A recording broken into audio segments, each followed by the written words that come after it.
kembali lagi kepada Emilda Kartika. Di sini saya akan menjelaskan pandangan sosial konsumen. Topik pembahasan dari pandangan sosial konsumen yaitu 1. Pengaruh keluarga konsumen, 2. Pengaruh perkembangan sosial dan budaya, yang ketiga pengaruh kecil konsumen, dan yang keempat pengaruh strata sosial konsumen.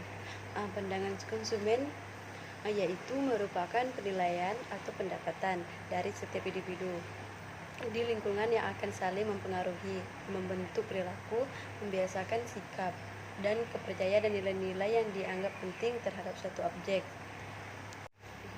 Di sini pengaruh keluarga konsumen.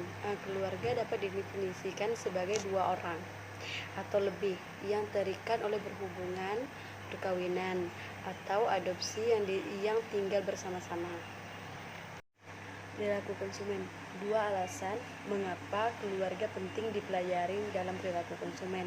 Yang pertama, ada beberapa barang dan jasa yang dibeli oleh konsumen dengan mengatakan namakan keluarga. Dan yang kedua, ada beberapa barang atau jasa juga yang dibeli oleh seseorang anggota atau individu, namun pengambilan keputusan pembelian dipengaruhi atau diputuskan oleh anggota keluarganya. Keluarga juga memiliki peran keluarga dalam pengambilan suatu keputusan.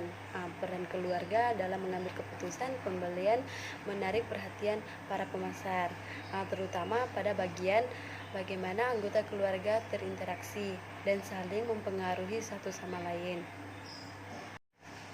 Di sini pengaruh perkembangan sosial dan budaya.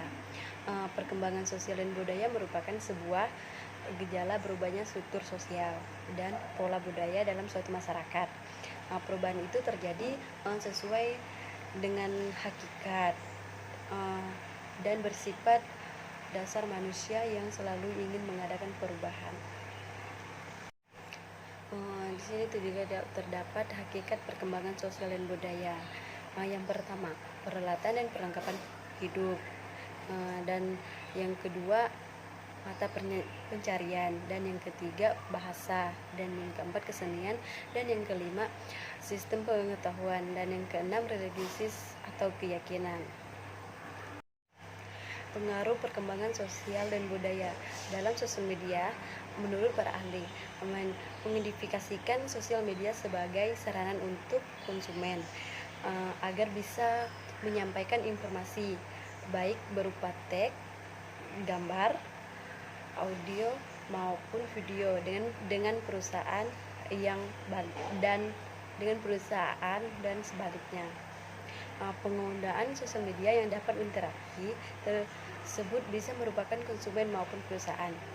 Pemasaran melalui sosial media merupakan bentuk pemasaran yang dipakai untuk menciptakan kesadaran, pengakuan, ingatan, dan bahkan tindakan terhadap suatu merek, produk, bisnis, individu, atau kelompok baik secara langsung maupun tidak langsung.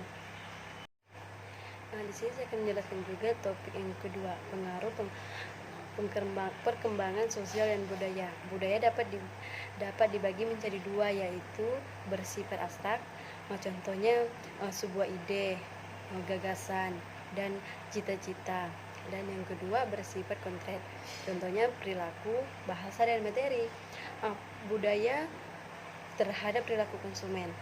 1. Terhadap pemaknaan sebuah produk.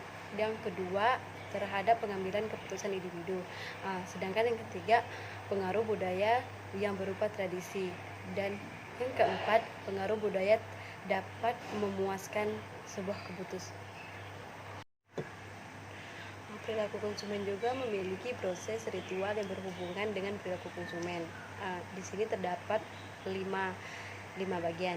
Yang pertama ritual akuisisi, dan yang kedua ritual kepemikiran, dan yang ketiga ritual pertukaran, dan yang keempat ritual penumbuhan, dan yang kelima ritual pengguguran.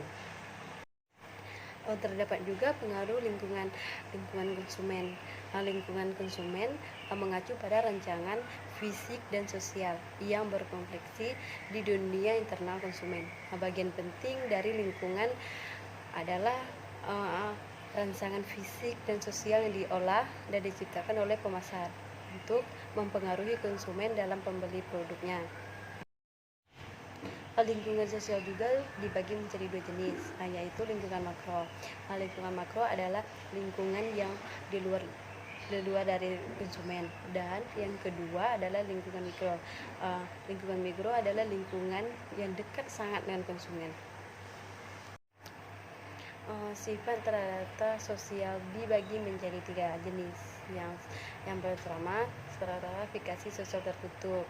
Yang kedua, stratifikasi sosial terbuka, dan yang ketiga, stratifikasi sosial campuran.